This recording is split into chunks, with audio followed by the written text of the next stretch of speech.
Good morning, everyone. This is Mikey with San Francisco Association of Realtors in the MLS department, and I am just making this video to show you how to enter a new listing, or at least the first parts of entering a new listing.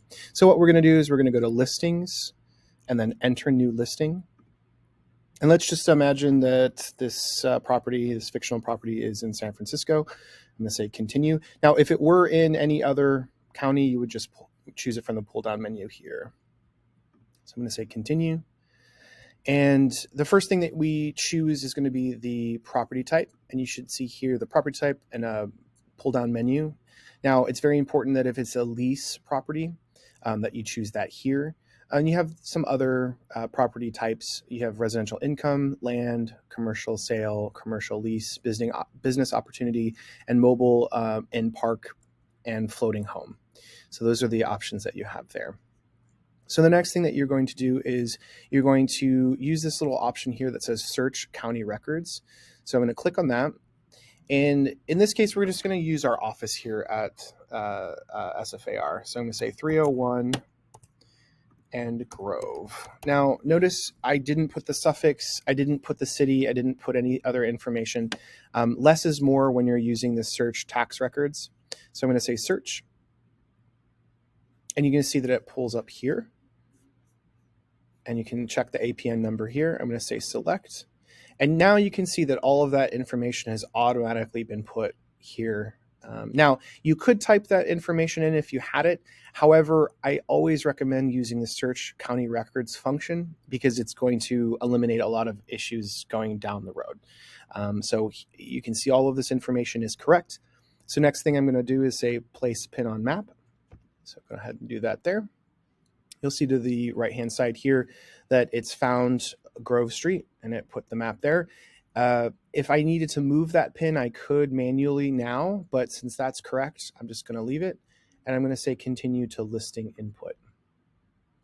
So it's going to just take a second for the MLS to load that template. And what you'll find is now you are in the listing information page. And the listing information page is essentially where you're putting all the other information that you haven't already put in. So in this case, you have your status at the top. You have coming soon, active, and sold off MLS as your choices. In this case, if you were just going to put the listing in as an active listing right now, like you wanted to go live right now, you would choose active. If you were putting the listing in as a coming soon, meaning you wanted to do some pre-marketing and you didn't want it actually as a active listing just yet, you wanted it as sort of a coming soon, you would choose coming soon. If this property had already been sold, it was sold off the MLS for whatever reason, you would choose sold off MLS. If you choose that, it's going to actually ask you for a lot more information. It's going to ask you for the pending date, the sold date, the buyer's agent, all of that stuff. So let's just say for now I'm going to leave it, and I'll make my choice later of what I want to do.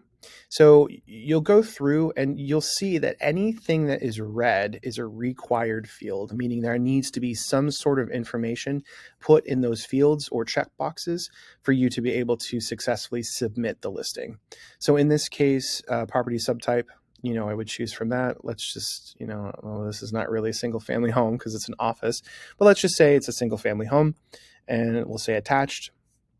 And you'll go through and just systematically enter all of this information. Now, if you are short on time and you just need to get this listing in really quickly, you have an option here at the top where it says it's a pull down sort of tab, and you can choose to see all fields or required only. So as you can see right now, there's a lot of these fields that are black that are not required fields, but they're information that you may want to put in. But if you just want to see all of the things that are required, you would say required only. And that's going to drastically sort of compress the information that you're going to see on your screen. So you are literally only going to see things that you are required to put in. You don't even see the public or private remarks because those are not required. And so you can go through really quickly and add a listing. Now, I don't want to do that. So I'm going to say all fields again, and you'll see that it will open back up and there will be all the other fields available. So just some things to point out while we're here. If you are putting in public remarks, just be aware of this. A lot of people don't see it, even though it's like in red right there. Just we're sort of trained to see past this stuff, but it's really important that you read where what the rules are for the public remarks. Now, in the public remarks, only a physical description of the property should be going into the public remarks, nothing else. If you want, like specifics, again, you can read this here, and it also provides the section in our rules and regulations on where you can find additional information. If you ever have any questions about what can or cannot be put in the public remarks, feel free to always reach out to us at MLS@sfrealtors.com, and we would be happy to answer any additional questions that you have. So going through here, you just, these are all, things that you'd like to put in for your property, any kind of features, kitchen features, appliances, heating, cooling, all of those things, you can just check them. And just going through here, I'm just going to see if there's any other interesting things that I would point out. You'll find that sometimes clicking something may open up other options. So be aware of that, especially if, like, for example, if you say there is an association. So for example, let's just say there is this property, you'll see that it opens up now to put in the association name, association phone number, as well as the fees. If you say no, you'll see that it's not available, obviously. So every now and then these things will pop up. Now, if for whatever reason you're like, I'm done, I want to submit this property, I can go up to the top and I say submit, right? Now, if I don't want to submit, if I want to wait and just come back to this later, you can say save or save as incomplete and exit. It's always good to save your progress periodically as you're working on the listing.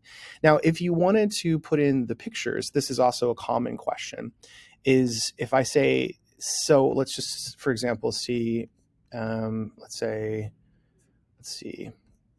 it says a listing NA, so there's not a listing number associated with that for now. So what I'm going to say is save as incomplete and exit. So it's processing. So I can see that now it's been attributed this listing number. So I know that I've been working on the one that ends in 064. So now if I want to go back into this, I can always go to listings, view incomplete listings. And in some cases, you'll have to come back and add pictures, or if you don't have the pictures ready, you want to come back in, or you've got to work on the private remarks or whatever you'd like to work on. You're coming back into the listing. You always go back here, incomplete listings, or if you're working on the pictures, that's also where you would need to go back to incomplete listings. And then where it says upload manage pictures, you would click on there. So I'll briefly show you the upload manage pictures. We just click on that. Pretty simple here. You're just going to say add pictures. It's going to ask you where they are located on your in your computer. You'll choose them, whatever folder that you have them, and upload those pictures. I'll get into more details in a separate video about pictures because sometimes it can be a little tricky. But for now, I'm trying to keep this one short. So I'm going to say that's it for now. If you have any additional questions about this process, you can always reach out to us directly at MLS@sfrealtors.com. Thanks a lot and have a wonderful day.